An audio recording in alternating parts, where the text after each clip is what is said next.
안녕하세요. 수박씨닷컴의 강사 신미나입니다.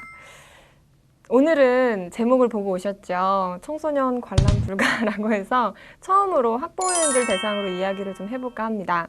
시즌이 시즌인 만큼 우리 아이가 어떤 고등학교에 가면 좋을까 고민하시는 분들이 많을 것 같아서 제가 조금이라도 도움이 되고자 조언을 좀 드리려고 합니다. 일단 고등학교를 보내는 것에 있어서는 중학교 3학년 친구들뿐 아니고 중1, 중2 친구들이 다 고민을 하더라고요. 특히 이렇게 그 고입을 준비하는 시즌이 되면 나는 어떤 고등학교가 맞을까 많이들 고민을 하는데요. 일단 고등학교 종류는 정말 많이 있어요. 근데 그 많은 고등학교를 나누는 기준은 일단은 하나라고 보시면 돼요.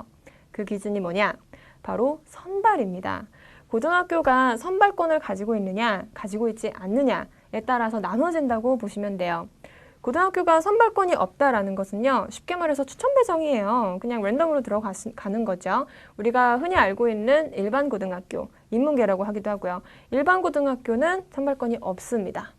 반면에 선발권을 가지고 있는 학교들이 굉장히 많이 있어요. 우리가 뭐 생각했을 때 특목고등학교, 과학고등학교, 외국어고등학교가 이에 해당하고요. 그리고 특성화고등학교도 있습니다. 특성화고등학교는 아마 어머니 아버지 세대에서 학교 다닐 때는 우리는 이제 상고, 공고라고 부르기도 했어요. 근데 특성화고등학교로 많이들 바뀌었죠. 그리고 자유형 사립고, 자사고도 있습니다. 자사고에 대해서는 변화되는 정책들이 많기는 하지만 지금 현재는 있는 학교예요. 그리고 뭐 민족서강고등학교, 민사고나 국제고등학교 정말 종류가 많이 있어요. 그렇게 선발권이 있느냐 없느냐로 보시면 되고요. 이제 선발권이 있는 학교들 중에서는 종류가 너무 많아서 제가 특목고, 그리고 자사고, 이게 바로 자유형 사립고등학교예요. 그리고 특성화고, 이렇게 크게 한번 나눠서 얘기를 해볼게요. 특성화 고등학교는요, 사실 할 얘기가 너무 많아서 다른 영상으로 또 자세히 말씀을 드릴까 합니다. 자유형 사립고등학교는 약간 변화가 있었어요. 2014년도 이전에는 그때 제가 이제 교사 생활을 하고 있었는데 친구들이 이제 50%를 기준으로 해서 내 성적이 50% 안에 들어야지 자사고에 들어갈 수 있는 자격이 주어졌습니다. 그게 1단계였어요.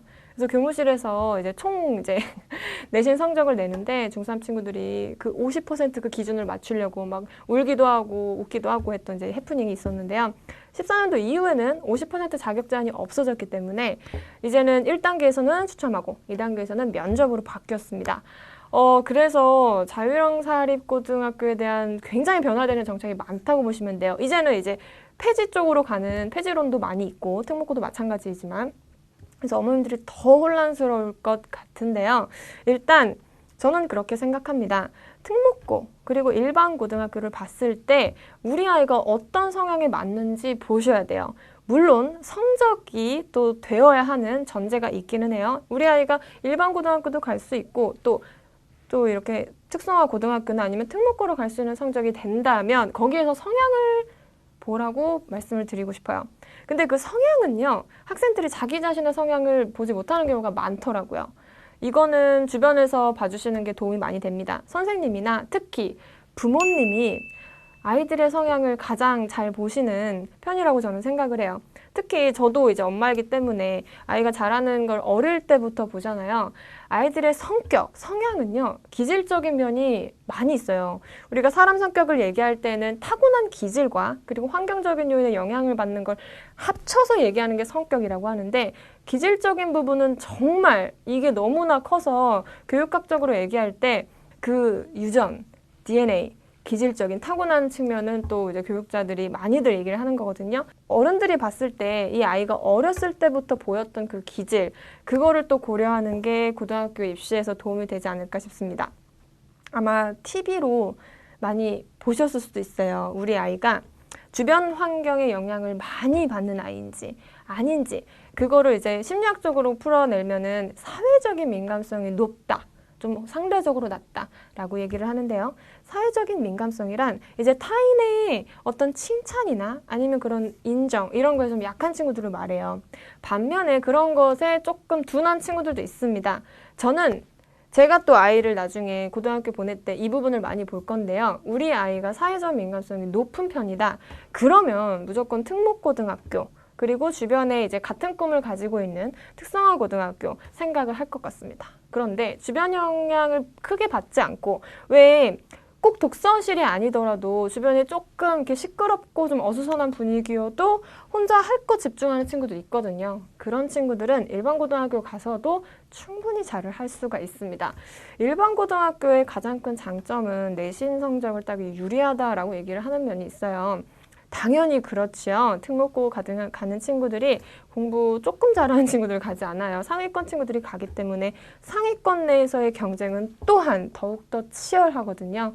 그래서 우리 아이가 어디 가서 좀 더 적응을 잘할까라고 할 때는 어릴 때부터 나타났던 기질적인 측면, 우리 아이가 좀 사회적으로 민감한 친구인지 좀 덜 민감한 친구인지 그거 보시면 좋을 것 같고요. 우리 이제 외국어 교육을 공부하는 쪽에서는 장독립적이다, 장의존적이다 라는 얘기도 합니다. 사실 비슷한 맥락인데요. 장독립적이라는 건 그 분위기와 크게 영향을 받지 않고 자신의 태스크에 몰두하는 걸 얘기해요. 그러니까 우리가 어떻게 보면은 아이가 이제 도서관 독서실을 가지 않더라도 왜 이제 뭐 도서관도 열람실, 휴게실 같은 데 따로 있잖아요. 그런 데서 엄마 나는 공부가 더 잘 돼요 하는 친구들도 있어요. 반면에 자기 자신을 꼭 공부하는 환경에 이렇게 넣어야지 공부가 잘 되는 친구들이 있는데 그런 친구들은 장의존적이라고 해요. 그걸 아이와 상담하는 것도 도움이 많이 될 것 같습니다. 공부가 어느 쪽에서 더 잘 되었는지 그리고 그런 분위기 영향을 잘 받는 친구인지 덜 받는 친구인지 그걸 보시고 일반 고등학교이냐 아니면 특목고 특성화고냐 자사고냐 생각하면 좋을 것 같은데요. 특성화 고등학교는 성적이 좋은 친구들이 가나요? 아닌가? 이런 질문도 많이들 하세요. 굉장히 다양합니다. 어떤 특성화 고등학교는요, 뭐 예를 들어 S고는 이제 전국 학업성취도 평가 봤을 때 10위권 안에 드는 특성화 고등학교도 있어요. 그래서 공부 잘하는 친구들 간다, 못하는 친구들 간다, 이런 게 절대 없다라는 거. 그래서 특성화 고등학교는 좀 열애로 좀 빼고 싶은 건데, 여러분들이 생각했을 때, 우리 아이가 일반고를 갈 것인지, 아니면 성적이 되는 한 자사고 특목고로 갈 것인지 이렇게 고려를 할 때에는 아이 성향을 보는 것이 도움이 될 거다라고 말씀을 드리고 싶습니다. 오늘은 여기까지고요. 다음번에도 한번 학부모님들 대상으로 조언 작게나마 드리고자 합니다. 혹시 궁금한 것 있으면 댓글 같은 거 쪽지나 메일로 주셔도 상관없고요. 제가 항상 이 고입에 관해서는 특히나 관심을 많이 가지고 있으니까 언제든지 의견 주십시오. 그러면 저는 여기서 인사드리겠습니다.